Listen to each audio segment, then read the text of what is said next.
Hey friends, hello and welcome back to this YouTube channel. In today's another video tutorial, I'm going to share to you on how you can fix if headphones is not working on your Windows.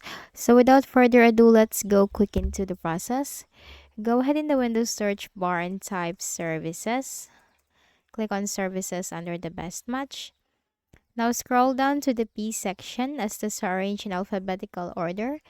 And we need to look for the performance logs and alerts. This one, make a right click, select properties, startup types, change that to automatic, click on apply, click on OK, and then make a right click and select start.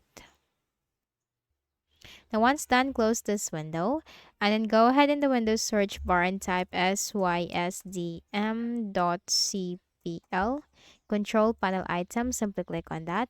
Now here in the system properties window, you will notice the computer name tab, hardware tab, advanced tab, system protection tab, and the remote tab. Click on the hardware tab. And here you'll find this option device installation settings. Click on that.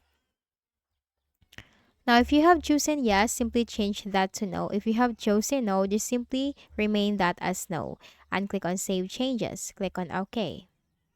Then for the final method, go ahead in the Windows search bar and type Device Manager.